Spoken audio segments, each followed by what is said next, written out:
What's up guys, this is Jeff and today I want to show you how to assemble this bike. If you haven't already watched the bike review, you can find it through the card at the top of this video or the link provided in the description section below. I hope this video will help you during the assembly process.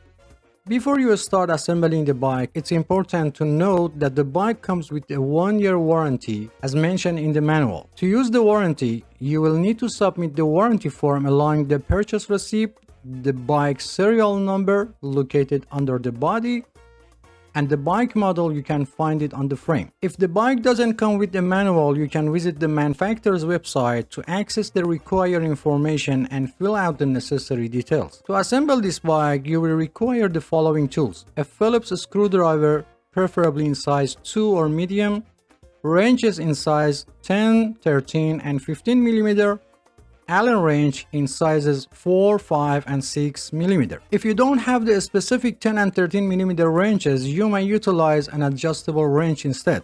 However, it's required to have a 15 mm open-end wrench available. I generally recommended utilizing a 3-way Allen wrench with sizes 4, 5, and 6 mm. These sizes are more commonly employed and can endure significant pressure during assembly. If you need to purchase these tools, I've included a link in the description section below where you can find them at the lowest available price. These bikes are manufactured in China and their measurement system is based on the metric system. However, you can also use inch wrenches if needed. The wrenches may feel slightly loose in some instances, but they are still capable of tightening the screws and nuts.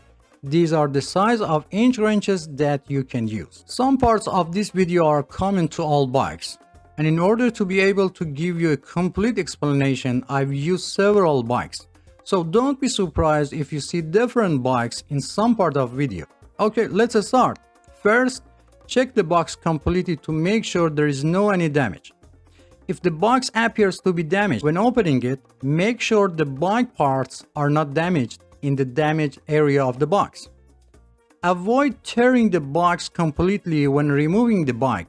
Why? The reason for keeping the box is that the bike may have been damaged during shipping and you plan to return it to the store and you will need the box for return process. Before returning the product, you can contact manufacturer customer service and ask them to send you a damaged part free of charge. Each store considers a return time policy for itself. For example, eBay or Amazon, you have 30 days to return the product. Make sure they get the part to you before this date, otherwise return the product. To open the box, use a 1/2 inch deep cutter or knife and start by cutting the top and side of the box. Even you cut through the middle of the top, as long as your cutter blade dip stays within 1/2 inch, it won't affect the bike.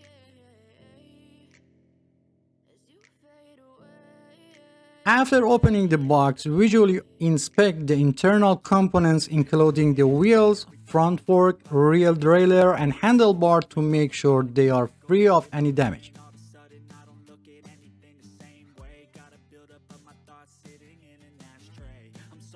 After making sure that the bike components are intact, you can take the bike out of the box and still avoid tearing the box. To safely remove the bike, it's recommended to bend your knees slightly and place the box vertically and start taking the bike out in a slow and controlled manner. Pay attention to your posture. Do not put in too much pressure on your back to avoid muscle cramp. After removing the bike from the box, do not forget to check the inside of the box completely and do not throw away until you finish assembling the bike. Many times it happened that a small screw or nut was still hidden inside the box, even under the flaps. For ease of assembly, remove all paper and plastic cover from the bike. However, be careful not to damage the paint on the body when removing them, as this may lead to rust over time. Also be sure to remove any remaining tape from the body, as it will change the bike paint over time. In the comments of my previous video, some have asked why I don't use a bike assembly tripod. Well, let me clarify that I assemble bike for regular folks, not experts, and I don't know what percentage of people have a bike tripod. Second question, why do I choose the assembly bike on the floor instead of the table? You know, while a smaller bike like 12 or 16-inch may be manageable on the table, but when it comes to the larger bike like a 24-inch and up, it's a whole different story. Attempting to assemble such a bike on the table would be like trying to fit an elephant into the matchbox. Someone else suggested that I should install the bike seat and handlebar first and then turn the bike upside down to install the front wheel. Dear friends, you have the freedom to choose any assembly method you prefer. There is no limitation. However, with your approach, you would need to readjust the seat and handlebar setting once the bike is returning to its upright position. I would appreciate your comments on this matter, as it would be helpful to determine which method is easier overall.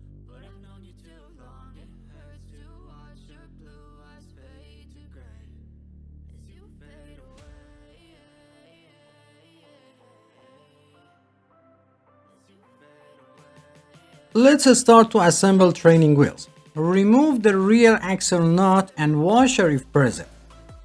Place the metal part under the screw that has a protrusion toward the back and place the training wheel on the axle, and then install the washer and head nut. And at the end of the bike assembly, readjust them if needed. Some people ask about putting training wheel on the bike. Should the training wheels be in full contact with the ground, or should there be a certain distance between the training wheels and the ground?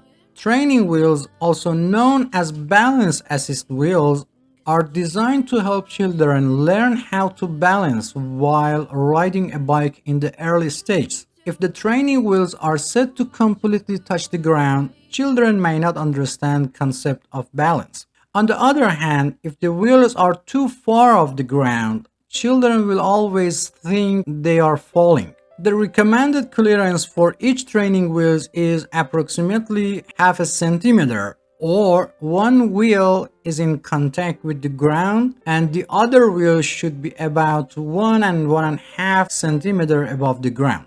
Training wheels without adjustable setting usually comes with this present distance when installed.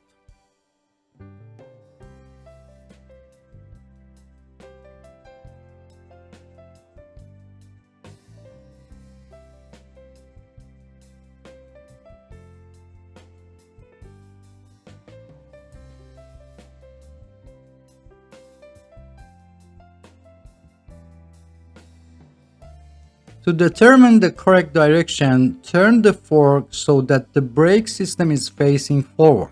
If present, remove the plastic piece from end of the fork.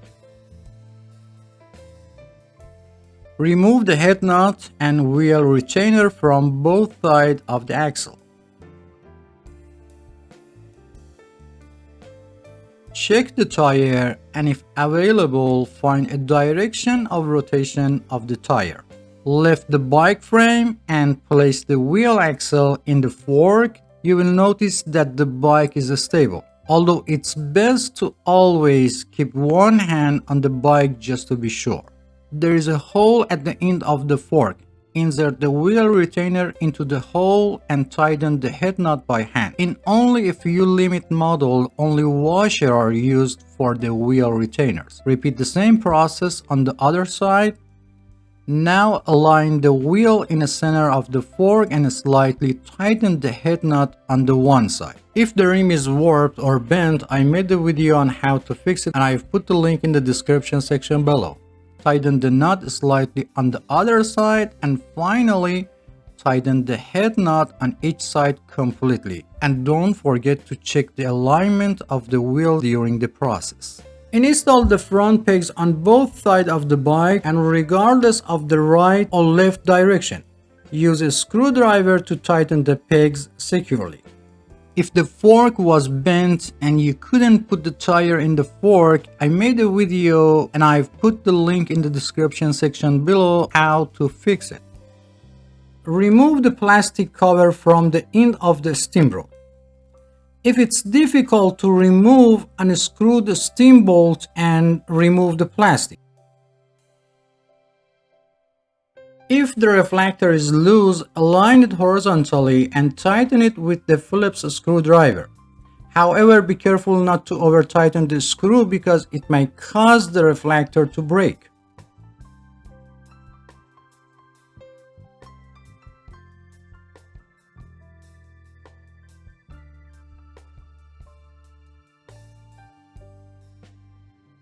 Place your finger on the steam bolt and insert it into the head tube.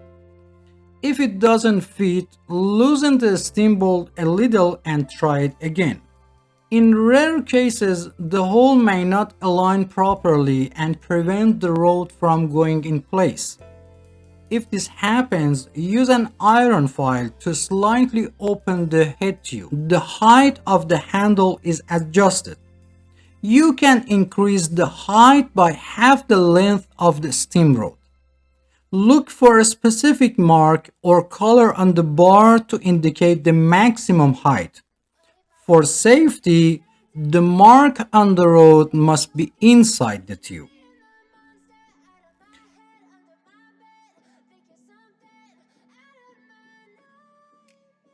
Align the tire with the handlebar and tighten the screw on the stem to secure the handlebar in place.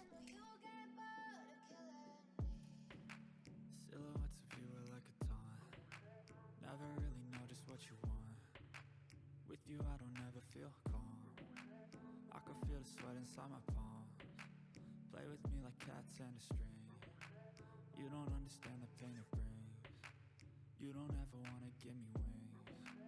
You don't ever wanna set me free. You know I'm addicted to you, and it's twisted. You've been gifted with the evil voodoo. Got me coming back for more, even when I've been screwed. Dolls full of pins. If the brake levers are loose, install them in line with the handlebar or at the 20-degree angle downward from the handlebars. Sometimes you hear a cracking sound while tightening the screw. This is a normal and don't worry.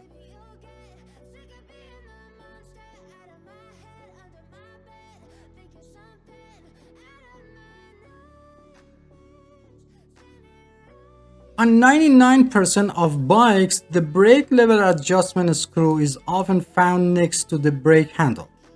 You might wonder about purpose. Sometimes people with a smaller hand, especially children, find it difficult to reach and hold the brake handle properly. In such case, you can adjust the screw to reduce the distance between the brake handle and the handlebar grip. If necessary, start by loosening the anchor nut that holds the brake's wire. Then, tighten the screw on the brake handle.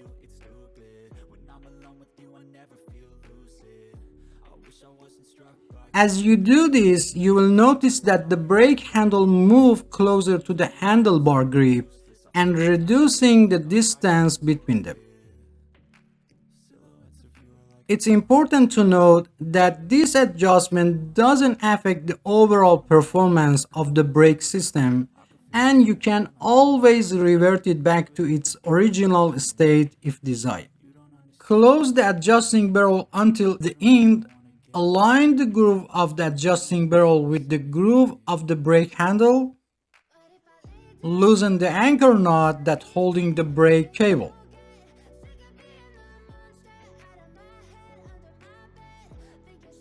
Release the wire slightly and insert the head of the wire into the hole of the brake handle. Pass the wire through the grooves.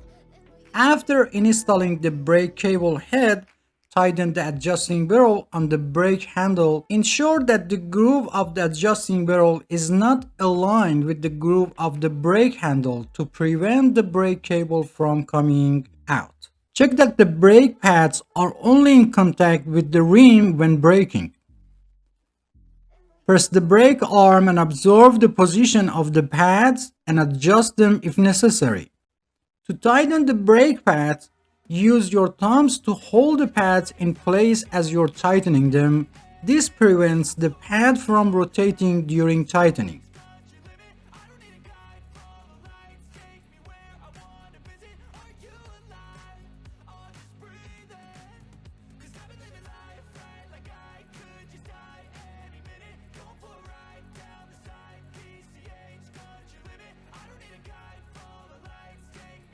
To adjust the tension of the brake cable, press both brake arm with two fingers and loosen the anchor knot. Pull the brake cable and then tighten the brake anchor knot.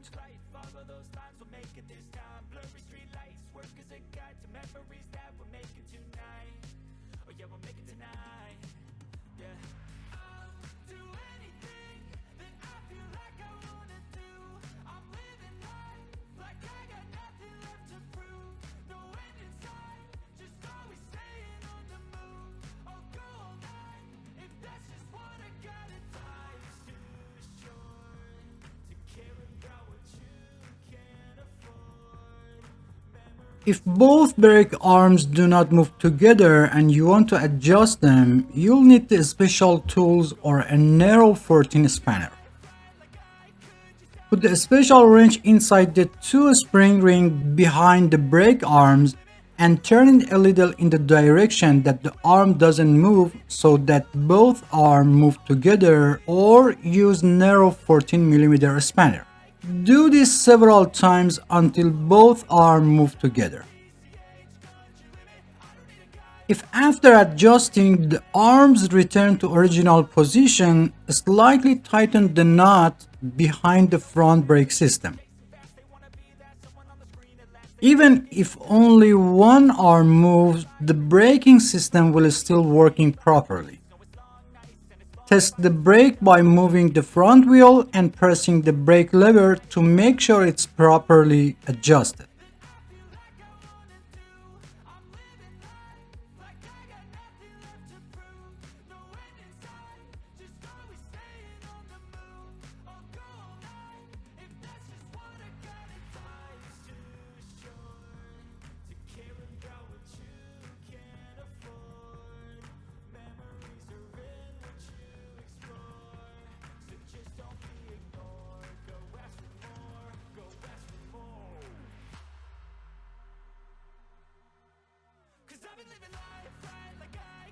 To install the pedals, find the right side of the pedal by checking the letters R or L labeled on the pedals. If there is no label, look for engraved letters on the bottom of the metal part. If the chain has came off the sun wheel or sprocket, reinstall it by placing it on the sprocket with your thumb and turning the pedal once.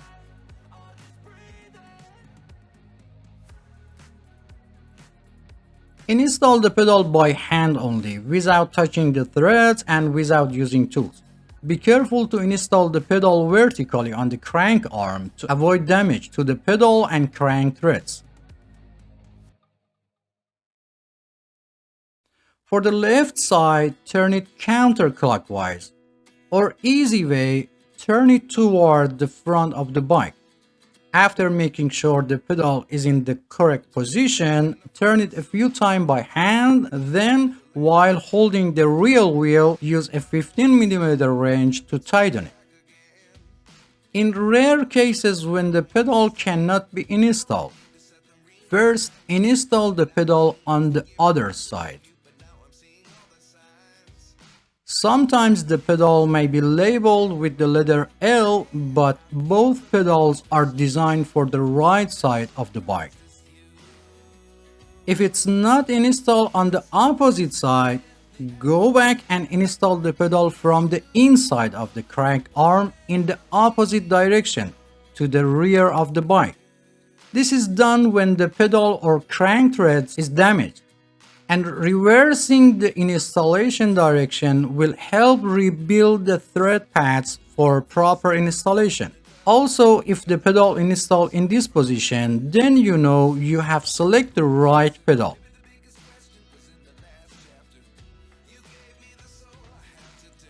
After installing the pedal for one side, repeat the same process for opposite side and make sure that the direction of rotation of the pedal is clockwise or toward the front of the bike. It doesn't matter if it's right or left, always install them toward the front of the bike. If your wrench gets stuck after tightening the pedal, to remove, push the wrench toward the outside of the crank arm and release it at the same time.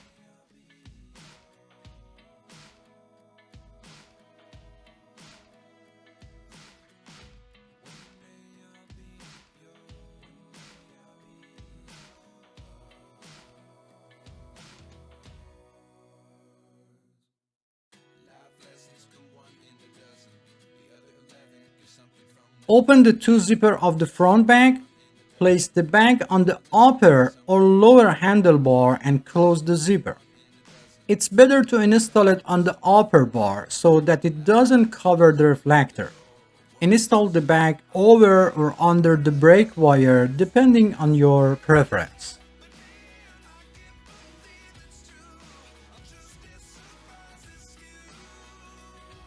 If the seat reflector is loose, use a Phillips screwdriver to tighten the reflector screw until it cannot move. Make sure the reflector is level and positioned correctly, and be sure not to over tighten the screw as it might break the reflector. I recommended installing the reflector close to the seat lock after adjusting the seat height. Note that I'm mounting the reflector close to the seat for minimal height.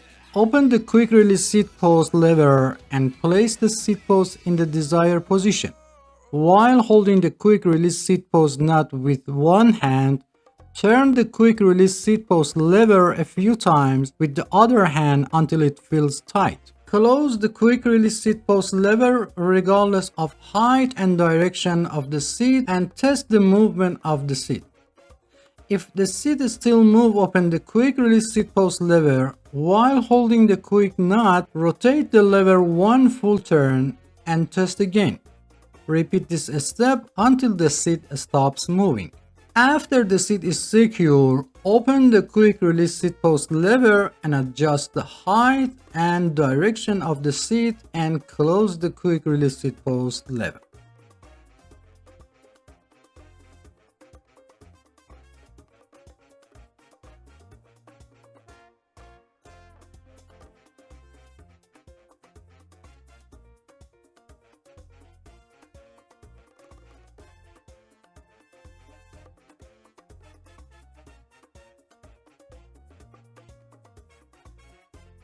If the seat continues to move after locking, you might need to tighten the seat clamp nuts. Also, if the seat angle needs to be adjusted, loosen the seat clamp nuts a little, change the seat angle, and tighten the nuts again. The height of the seat can be adjusted according to the two age group of people under 18 years old and people over 18 years old.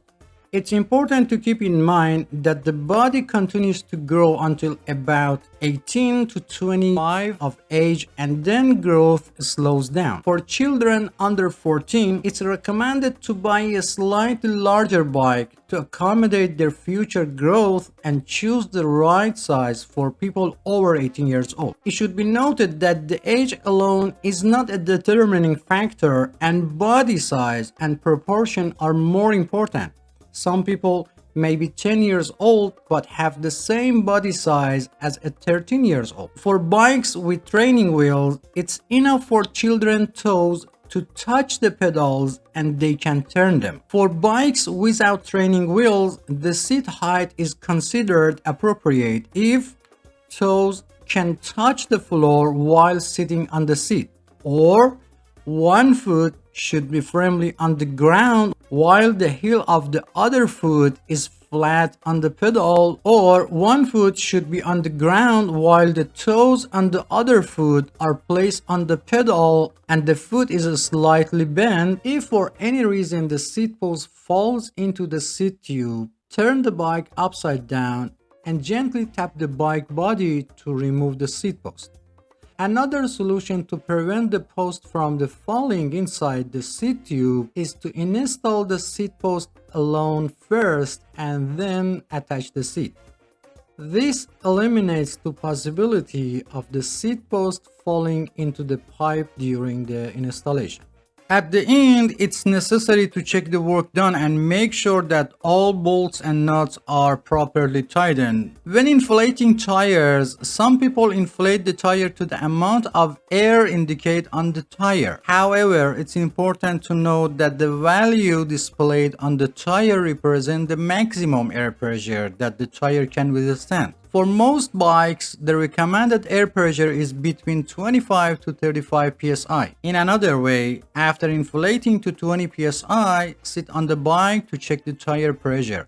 If the tire is not fully inflated, increase the amount of the air. Remember, the weight of the cyclist determines the amount of the tire inflation. To inflate the tire, first remove the valve cap and then put the air pump head on it.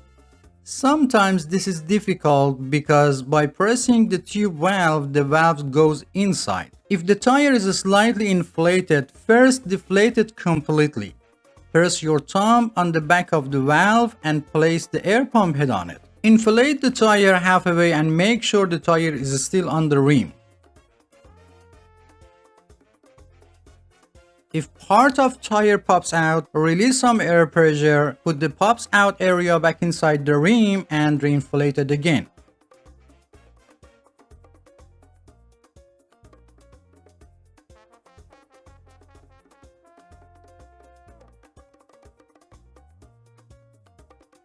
Over 90% of bike tubes have a Schrader valve, while the rest have the Presto valve. For Presto valve, you either need an air pump that supports this type of valve or you need a converter to conversion Presto valve to Schrader valves. To inflate the Presto model, first tighten the nut holding the valve on the rim, then remove the valve cap and open the nut above the valve all the way.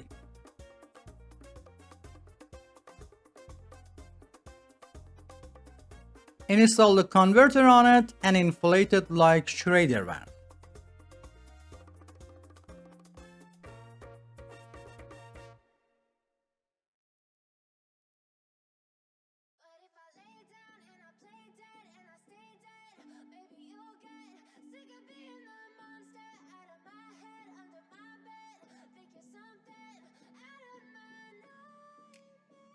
After inflating, first remove the air pump head, then remove the converter and close the nut above the valve again.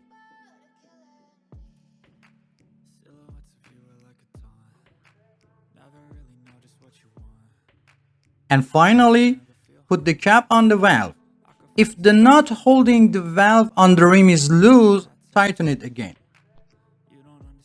And finally, it's very important to teach children how to use brakes before riding a bike.